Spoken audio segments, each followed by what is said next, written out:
One of the first things I think young people, especially nowadays, should learn how to do is see for yourself and listen for yourself and think for yourself, and then you can come to an intelligent decision for yourself.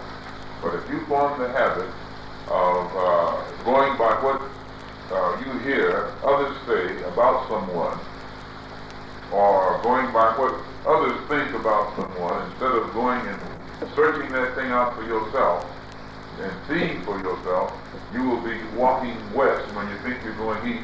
You'll be walking east when you think you're going west. So this generation, especially of our people, have a burden upon themselves more so than at any other time in history. The most important thing we can learn how to do today is think for ourselves. It's good to keep wide open ears and listen to what everybody else has to say. But when you come to make a decision, you have to weigh all of what you heard of its own and place it where it belongs, and then come to a decision for yourself, and you'll never regret it. But if you form the habit of taking what someone else says about a thing without checking it out for yourself, you'll find that other people will have you hating your own friends and loving their enemies. And this is one of the things that our people are beginning to learn today, that it's very important to think out a situation for yourself. If you don't do it, then you'll always be maneuvered into actually, you'll never fight your enemy, but you will find yourself fighting your own self. And I think our people in this country are the best examples of that, because many of us want to be nonviolent. I myself would go for nonviolence if it was consistent, if it was intelligent, if everybody was going to be nonviolent. And if we were going to be nonviolent all the time, I'd say, okay, let's get with it. We'll all be nonviolent. But I don't go along, and I'm just telling you how I think. I don't go along with any kind of nonviolence unless everybody's going to be nonviolent. If they make the Ku Klux Klan nonviolent, I'll be nonviolent. If they make the White Citizens Council nonviolent, I'll be nonviolent. But as long as you got somebody else not being nonviolent, I don't want anybody to come to me talk any kind of nonviolent talk. And I don't think that it is fair to tell our people to be nonviolent unless someone is out there making the Klan and the Citizens Council and these other groups also be nonviolent. Now, I'm not criticizing those here who are nonviolent. I think everybody should do it the way they feel is best. And I congratulate anybody who can be nonviolent in the face of all that kind of action that I read about in that part of the world. But I don't think that you will find the upcoming generation of our people, especially those who have been doing some thinking, who will go along with any form of nonviolence unless nonviolence is going to be practiced all the way around. If the leaders of the nonviolent movement can go into the white community and teach nonviolence, good. I go along with that. But as long as I see them teaching nonviolence only in the black community, then we can't go along with that. We believe in equality, and equality means you have to put the same thing over here that you put over here. And if just black people alone are going to be the ones who are nonviolent, then it's not fair. We throw ourselves off guard. And in fact, we disarm ourselves and make ourselves defenseless. The Organization of Afro-American Unity is a non-religious group of black people in this country who believe that the problems confronting our people in this country need to be reanalyzed and a new approach devised toward trying to get a solution. And studying the problem, we recall that prior to 1939 in this country, all of our people in the north, south, east, and west, no matter how much education we had, were segregated. We were segregated in the north just as much as we were segregated in the south. And even right now, today, there's as much segregation in the north as there is in the south. There's some worse segregation right here in New York City than there is in Macomb, Mississippi. But up here, they're subtle and tricky and deceitful. And they make you think that you got it made when you haven't even begun to make it yet. So realize that prior to 1939, that our people were in a very menial position or condition, and most of us were waiters and porters and bellhops and janitors and waitresses and things of that sort. And it was not until war was declared in Germany by Hitler, and America became involved in a manpower shortage, plus she became involved in a manpower, she was paid for the regards to her factories plus her army.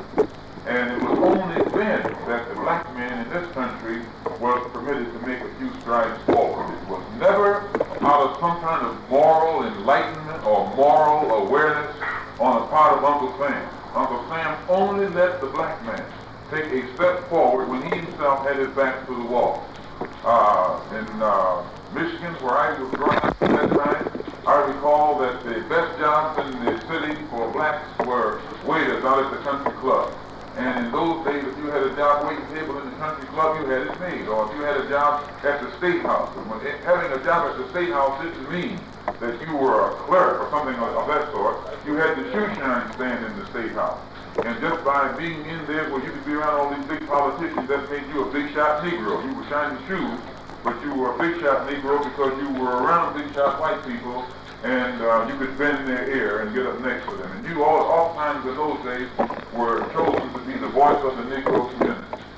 Now, and also right at that time, 1939, 40, 41, they weren't drafting Negroes in the Army nor the Navy. The Negro couldn't join the Navy in 1940 or 41 in this country. He couldn't join. It wouldn't take a black man in the Navy. They would take him if they wanted him and make him a cook, but he couldn't just go and join the Navy. And he couldn't just go, I don't think he could just go and join the Army. Now, they weren't drafting him when the war first started. And this is what they thought of you and me in those days. For one thing, they didn't trust us. And they feared that if they put us in the Army and trained us on how to use rifles and other things, that we might shoot at some target that they hadn't picked out. So, and we would have. Any thinking man knows what target to shoot at.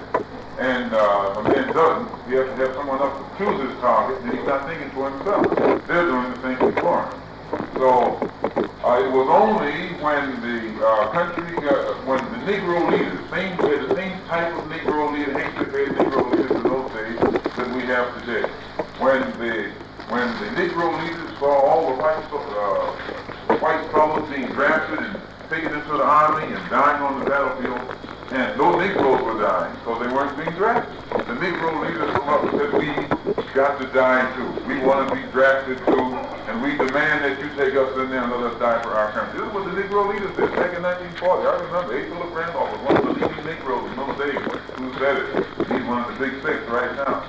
So, and this is why he's one of the big six right now.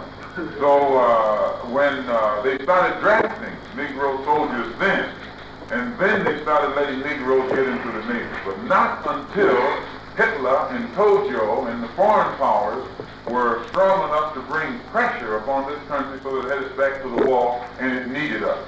And at that same time, they let us work in factories. Up until that time, we couldn't work in the factory. I'm talking about the North as well as the South. And when they let us work in the factories, we began, at first, when they let us in, we could only be janitors. Then after a year or so passed by, they let us work on machines. We became machinists, got a little skill. And as we got a little more skill, we made a little more money, which enabled us to live in a little better neighborhood. When we lived in a little better neighborhood, we went to a little better school, got a little better education, and could come out and get a little better job. So the cycle was broken somewhat. But the cycle was not broken because of some kind of sense of moral responsibility on the part of the government. No. The only time that cycle was broken even to a degree was when world pressure was brought to bear upon the United States government, and they were forced to look at the Negro, and then they didn't even look at us as human beings. They just put us into their system and let us advance a little bit farther because it served their interests. But they never let us advance a little bit farther because they were interested in our interests or interested in us as human beings. Any of you who have a knowledge of history, sociology, political science, or the economic development of the country, and its race relations, all you have to do is take what I'm telling you and go back and do some research on it, and you'll have to admit that this is true. It was then after, during the time that Hitler and Tojo, the Japanese emperor, were able to make war with this country and put pressure upon them, Negroes in this country then advanced a little bit. At the end of the war with Germany and Japan, then Joe Stalin was a threat. Joe Stalin and communist Russia were a threat. And during that period, we made a little bit more advance. Now, the point that I'm making is this. Never at any time in the history of our people in this country have we made advances or advancement or made progress in any way just based upon the internal goodwill of this country or based upon the internal activity of this country. We have only made advancement in this country when this country was under pressure from forces above and beyond its control. Because the internal sense of, the internal moral consciousness of this country is bankrupt. It hasn't existed since they first brought us over here and made slaves out of it. They can trick up on the conversation and make it appear that they have our good interests at heart, but when you study it every time, no matter how many steps they take us forward, it's like we're standing on a, what you call that thing, a treadmill. That is, the treadmill is moving backwards faster than we're able to go forward in this direction. We're not even standing still. We're walking forward at the same time going backwards. So I say that because the Organization of Afro-American Unity, in studying the process of this so-called progress during the past 20 years, we realize that the only time the black man in this country is given any kind of recognition or shown any kind of favor at all, or even his voice is listened to, is when America is afraid of outside pressure or when she's afraid of her image abroad. And so we could see that as long as we sat around and carried on our struggle at a level or in a manner that involved only the goodwill of the internal forces of this country, we would continue to go backwards if we no real meaningful change is made. So, the Organization of Afro-American Unity saw that it was necessary to expand the problem and the struggle of the black man in this country until it went above and beyond the jurisdiction of the United States. For the past 15 years, the struggle of the black man in this country was labeled as a civil rights struggle.